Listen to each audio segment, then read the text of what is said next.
ఆదివాసీలు అంటే ఎవరు? వాళ్ళు మనకి మిత్రుల, శత్రువుల? భారత రాజ్యాంగం ప్రకారం మన దేశంలో నివసించే అందరూ సమానులే.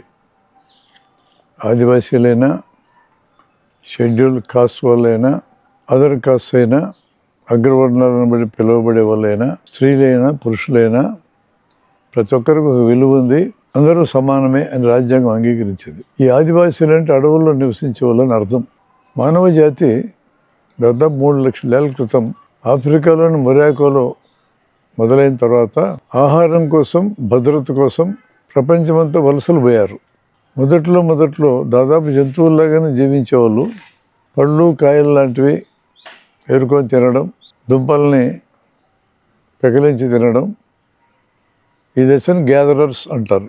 గ్యాదరింగ్ అంటే సేకరించడం అని అర్థం. తర్వాత నెమ్మదిగా చిన్న చిన్న జంతువులను వేటాడి తినడం. ఈ దశని హంటర్ దశ అంటారు. ఈ హంటర్ గ్యాదరర్ అనే దశ లక్షలేళ్ళు నడిచింది. ఆ తర్వాత ఎప్పుడో పశుపోషణ నేర్చుకున్నారు. హంటర్ గ్యాదరర్ కంటే పశుపోషణ మరింత భద్రత కలిగిన జీవితం. ఆ తర్వాత వ్యవసాయం నేర్చుకున్నారు. దాదాపు 10,000 ఏళ్ళు వయసు ఉండొచ్చు వ్యవసాయానికి. మరింత భద్రత వచ్చింది. స్థిర నివాసాలు ఏర్పరచుకున్నారు. వ్యవసాయానికి నీళ్ళు అవసరం కాబట్టి నదుల దగ్గర, జలాశయాల దగ్గర వ్యవసాయం సాగింది. మనిషి ముందు బతకడానికి అవసరమైన తిండి ఎలాగా అనే దగ్గరే ఈ ప్రయత్నాలన్నీ చేశాడు. ఈ హంటర్ గ్యాదరర్గా ఉన్నప్పుడే ఏ రకమైన కాయలు తింటే, ఏ రకమైన పండ్లు తింటే ఆకలి తీరుతుంది అనేది గుర్తించగలిగారు. ఏ రకమైన కాయలు తింటే విషంలాగా పనిచేసి మరణిస్తారు అనేది గుర్తించగలిగారు. తిన్నవాళ్ళు మరణించిన వాళ్ళు మరణించారు.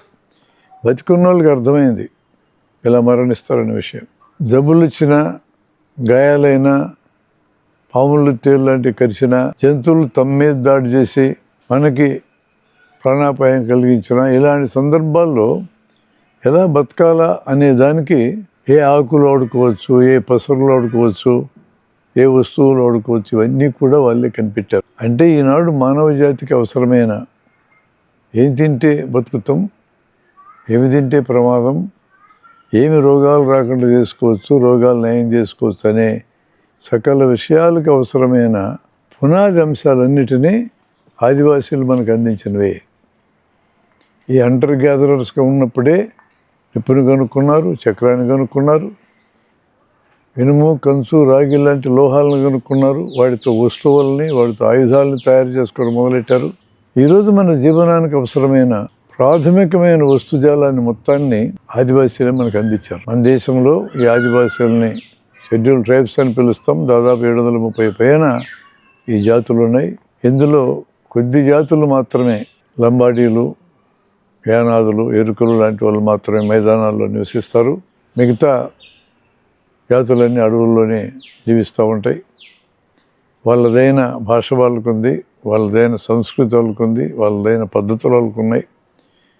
చాలా భాషలకి లిపి లేదు. కొద్ది భాషలకు మాత్రమే కొంతమంది ఔత్సాహికులు లిపి తయారు చేశారు. మిగతా వాటికి లిపి లేదు, మాట్లాడుకునే భాషే.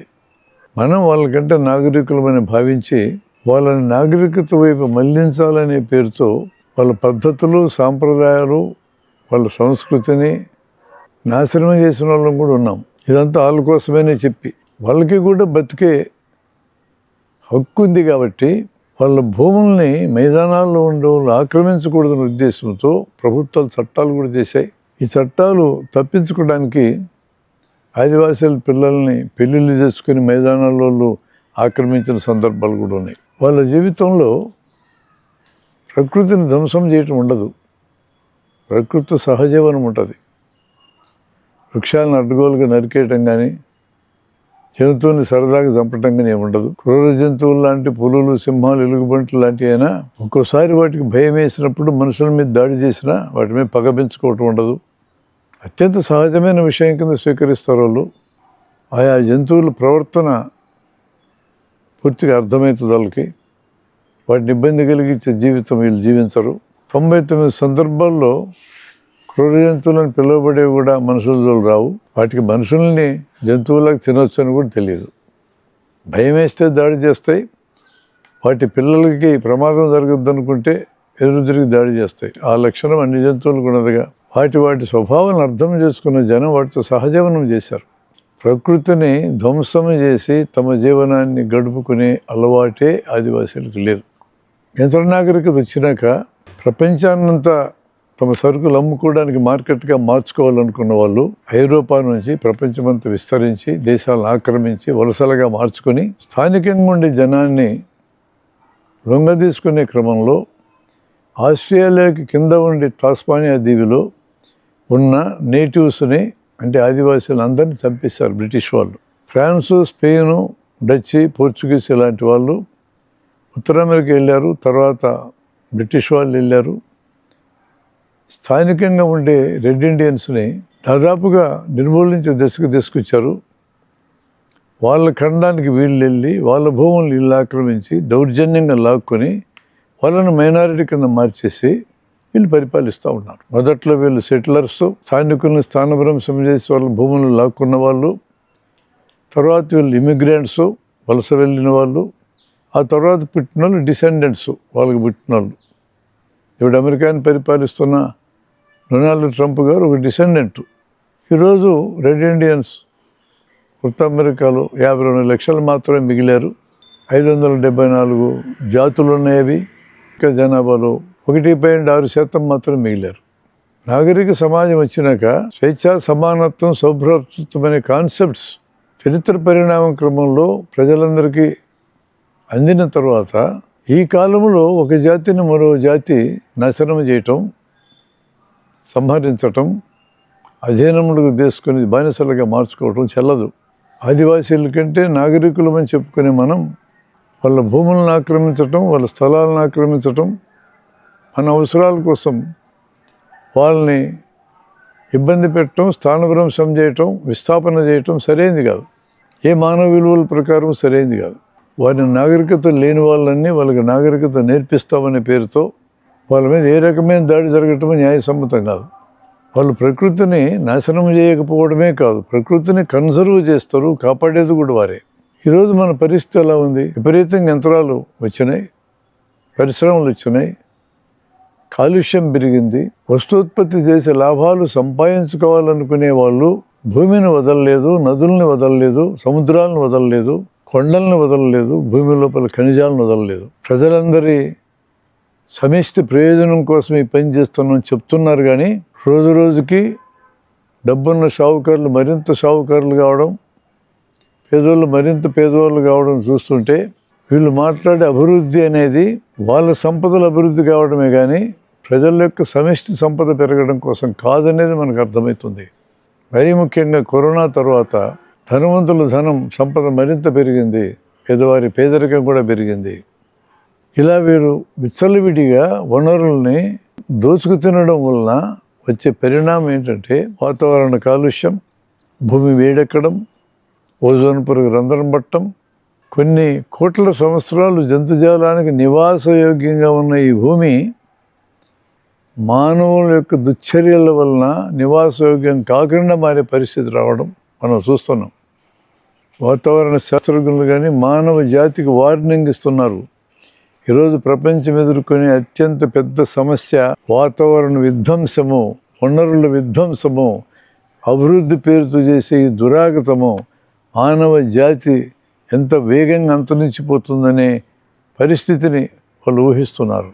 ఇది ఊహించిన కుబేరులు అంగారగ్రహం పోతాం, చంద్రమండలం పోతాం, ఇల్లు కట్టుకుంటా ఉంటున్నారు. అంటే మనందరినీ ఇక్కడ వదిలేసిపోవడమే. అంగారగ్రహం వెళ్ళి చంద్రమండలానికి వెళ్ళి సుఖంగా జీవిస్తామంటే దానికి అవసరమైన సంపద మొత్తాన్ని తయారు చేసిన మనం వీళ్ళని వెళ్ళనివచ్చా? ఇంకా పేదరికం ఉంది, అనారోగ్యం ఉంది, చదువు లేదు, జనానికి తిండి లేదు. ప్రపంచ ప్రజలందరికీ తిండి పెట్టగలిగేంత స్థాయిలో ఈరోజు మానవ సంపద పెరిగితే కొద్దిమంది చేతుల్లో సంపద దాఖలవ్వడం, మానవ సంపదలో 3వ వంతు ఆయుధాల పేరుతో పేర్కొని ఉండడం. ఆయుధాలు యుద్ధానికి తప్ప దేనికి పనికిరావు, మనుషులు చంపుకోవడానికి పనికొస్తాయి. ఈ చంపుకోవడం ఏ మానవ కళ్యాణం కోసం చంపుకుంటున్నారు? చనిపోయే దగ్గర బార్డర్కి అవతలు ఉండే సామాన్యులే, ఒకరికొకరు శత్రుత్వం లేని, పరిచయం లేని, ఏ బంధుత్వం లేని వాళ్ళు ఒకరినొకరు చంపుకుంటారు. ఎవరి కోసం చంపుకుంటారు వీళ్ళు? ఆ బార్డర్కి అవతల యువతల ఉండే అసామాన్యుల కోసం చంపుకుంటారు. పరిపాలించే పెద్దల కోసం చంపుకుంటారు, పరిపాలించే పెద్దల్ని కంట్రోల్ చేసి కార్పొరేట్ల కోసం చంపుకుంటారు. ఈ లక్షణాలు ఉన్నది దుష్ట సమాజం. ఇటువంటి సమాజాన్ని మానవ జాతి అంగీకరించాల్సిన అవసరం ఏంటి? మానవుడు పుట్టకముందే రుణగ్రస్తుడు. తల్లి గర్భంలో ఉన్నప్పుడే తన అకౌంట్ స్టార్ట్ అవుతుంది. చనిపోయిన తర్వాత కూడా తన అకౌంట్ క్లోజ్ కాదు. తల్లికి బాకీ పడ్డాడు, తండ్రికి బాకీ పడ్డాడు, కుటుంబానికి బాకీ పడ్డాడు.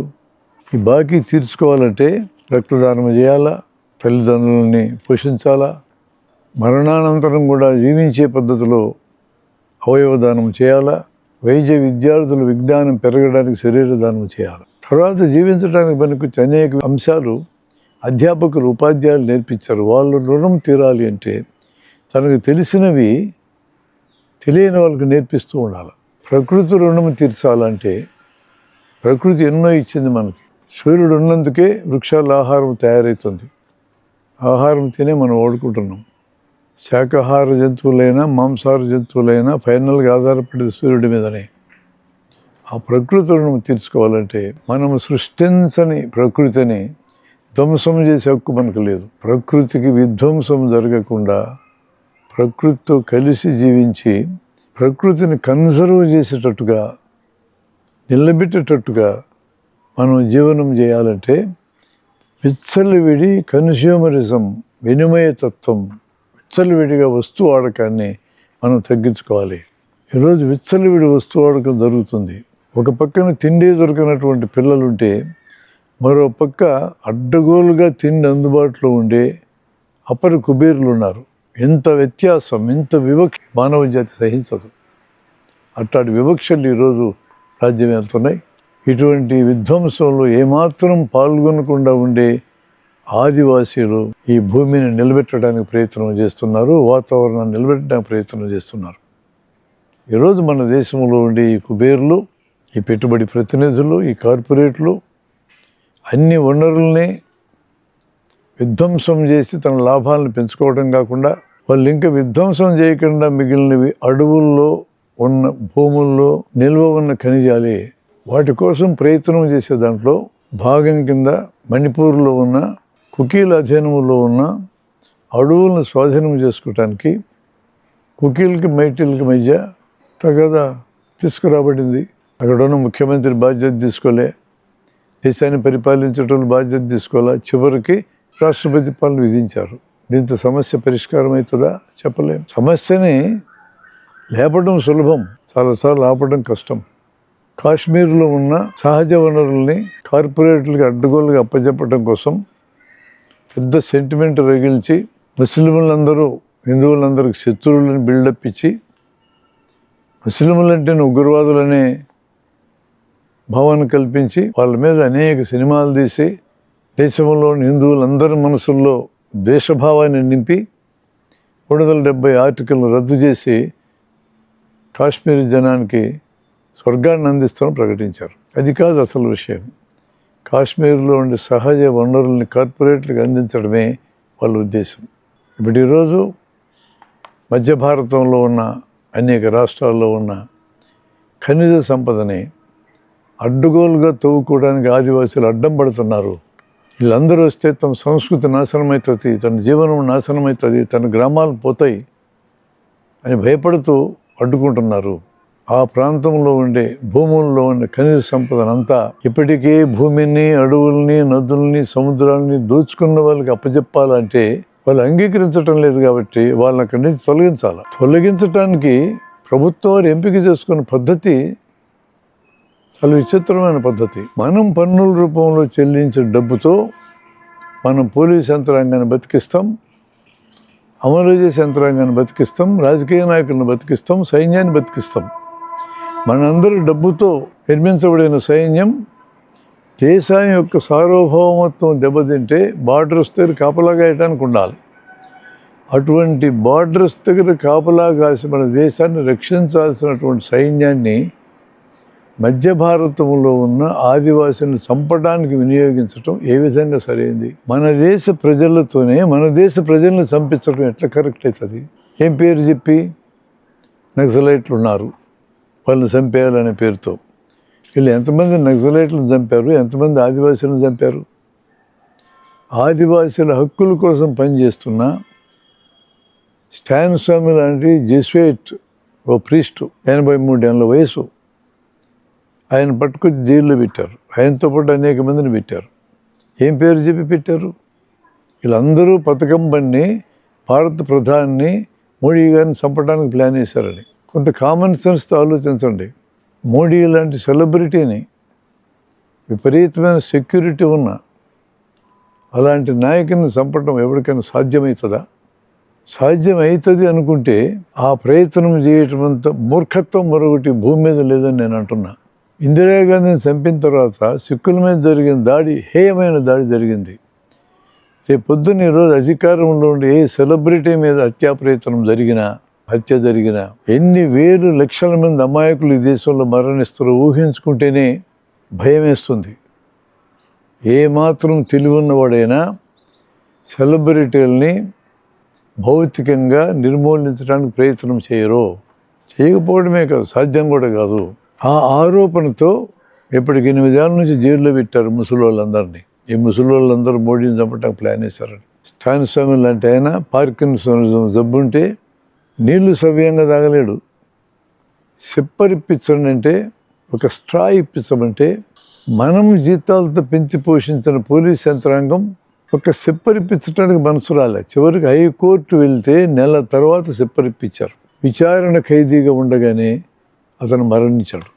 ఇది ఇన్హ్యూమన్ అప్రోచ్ కదా. ఇంత ఇన్హ్యూమన్ అప్రోచ్ అవసరమా? కొద్దిమంది కార్పొరేట్లను పోషించడం కోసం, వాళ్ళ లాభాలను స్థిరీకరించడం కోసం, వాళ్ళ లాభాలను పెంచడం కోసం ఆదివాసులను వరుసపెట్టి చంపడం అవసరమా? సాధారణ జనానికి ఉండే హక్కులన్నింటి కాలు రాయటం అవసరమా? చట్టాలన్నింటినీ మార్పు చేసి విచారణ లేకుండానే ఖైదీలుగా నెలలు సంవత్సరాలు జైలులో పెట్టడం అవసరమా? ఈరోజు అనిపించవచ్చు ఈ సమస్య ఆదివాసుల సమస్య మాది కాదని. 2వ ప్రపంచ యుద్ధంలో నాజీలు తమ ప్రత్యర్థుల కోసం వచ్చారు. వాళ్ళని చంపుతుంటే మిగతా వాళ్ళు పట్టించుకోలే. తర్వాత వాళ్ళు ట్రేడ్ యూనియన్ నాయకుల కోసం వచ్చారు. నేను ట్రేడ్ యూనియన్ నాయకుని కాదు కాబట్టి నేను పట్టించుకోలే. తర్వాత వాళ్ళు కమ్యూనిస్టుల కోసం వచ్చారు. నేను కమ్యూనిస్ట్ని కాదు కాబట్టి పట్టించుకోలే.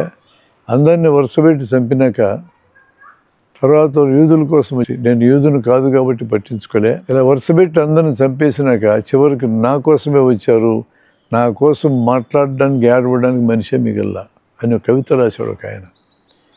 ఈరోజు మనం మైదానాల్లో సుఖంగా జీవిస్తున్నాం అనుకునే వాళ్ళము ప్రభుత్వాలు ప్రజా వ్యతిరేకంగా ప్రయత్నం చేసినప్పుడు, ప్రవర్తిస్తున్నప్పుడు మనం పట్టించుకోకుండా ఊరుకుంటే రేపు పొద్దున ఆ ముప్పు మన ముంగిటికే రావచ్చు. ప్రకృతిని ధ్వంసం చేసే అభివృద్ధి మనకు అక్కర్లేదు. పర్యావరణాన్ని కాలుష్యం చేసే అభివృద్ధి మానవ జాతికి అక్కర్లేదు. ఈరోజు ఢిల్లీ నగరం చూడండి ఎంత కాలుష్యం ఉందో. కలకత్తా, బాంబే ఏదైనా చూసుకోండి ఎంత కాలుష్యం ఉందో నగరాల్లో. ఎంత కాలుష్యం ఉందో ప్రజల ఆరోగ్యం ఏమవుతుంది? ఎక్కువ కాలం జీవించవలసిన వాళ్ళు మధ్యలో మరణించడం అవసరమా? ప్రకృతితో స్నేహపూర్వకంగా ఉండే అభివృద్ధిని మనం కాంక్షించలేమా? మన తోటి మానవుల్ని వాళ్ళ కాళ్ళ కింద ఉండే భూమిలో ఉన్న ఖనిజాల కోసం వరుసపెట్టి చంపుతామనంటే మనందరం దేనికని అనుమతించాలి వీళ్ళని? మనం ఎందుకు మన అభిప్రాయాల్ని, మన వాయిస్ని ఎందుకు మాట్లాడకూడదు? ఈరోజు వాళ్ళ సమస్య రేపు మనందరి సమస్యగా మారదని ఏం గ్యారెంటీ ఇద్దాం?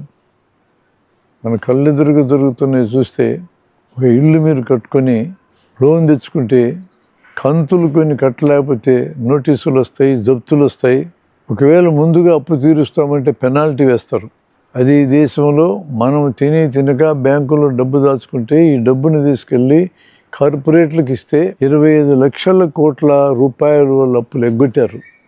వాళ్ళకి ఎటువంటి శిక్ష లేదు, కళ్ళ ఎగరేసుకొని తిరుగుతున్నారు. అందులో కొంతమంది విదేశాలు వెళ్ళిపోయినారు. దేశాన్ని కాపాడే మన పొదుపుతో బ్యాంకులను నింపుతూ ఉండే మనకేమో అప్పులు సకాలంలో కడితే పెనాల్టీలట, వాళ్ళు ఎగ్గొడితే వాళ్ళకి అందలాలట. ఇది ఏ రకంగా న్యాయమైన పద్ధతి? ఇలాంటిదే కదా తమ యొక్క సంపద కోసం, తమ యొక్క అభివృద్ధి కోసం, తమ యొక్క మేలు కోసం ఆదివాసీలందరినీ లేకుండా చేయాలని కోరుకోవటం అనేది రాజ్యాంగం ప్రకారం ఏ రకంగా న్యాయమవుతుంది? ఆలోచించాలి, మాట్లాడాలి. నక్సలైట్లు అనేది సాకు మాత్రమే. వాళ్ళకి కావాల్సింది ఆదివాసీల కాళ్ళ కింద ఉండే ఖనిజాలు. అడవుల్లో నివసించే జనాన్ని చంపడం ద్వారా ఈ సమస్యను పరిష్కరించాలనుకోవడం కరెక్ట్ కాదు. నక్సలిజం లాంటి ఒక రాజకీయ భావాలు పుట్టడానికి మూల కారణం మీద ఎతకండి, చేతనైతే మూల కారణం తొలగించండి, నక్సలిజం పోతుంది. ఆ పని చేయకుండా మనుషుల్ని చంపేస్తామంటే ఆ పద్ధతిలో ఏ భావజాలమైన ఎట్లా పోతుంది? భావజాలాలకు భౌతిక పునాదులు ఉంటాయి, వాటిని తొలగించాలి.